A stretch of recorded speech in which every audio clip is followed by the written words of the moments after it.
涙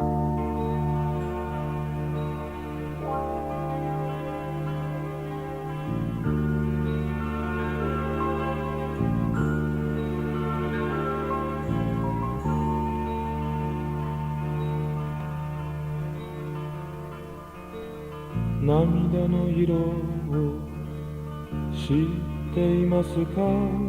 それは夕映えを支えてる一村のコスモスの花、吹いてくる風に揺すられて静かに散り敷いてゆく時色の花、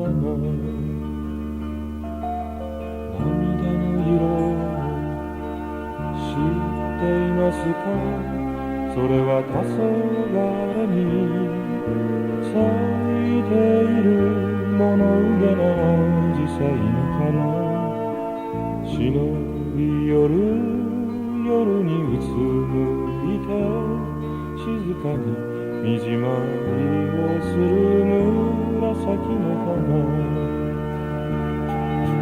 数々の涙の色が今それぞれに心をよぎる。何あなたとの別れの涙は心の底で動かない。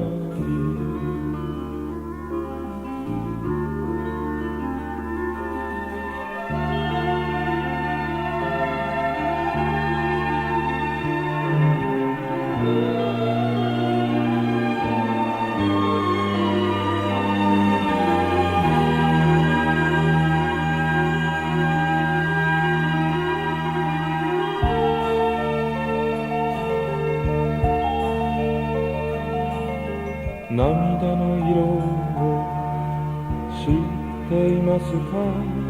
それは憧れを振り返る一輪の白バラの色、去ってゆく春の細道に静かに微笑んでいる思い出の色、数の涙の色が今それぞれに心をよぎる。何あなたとの別れの涙は心の底で動かない。恋し拾って心の底のその涙の池に投げ込んでみる。だけど水のに悲しみの輪を描いてそこに沈むだけ。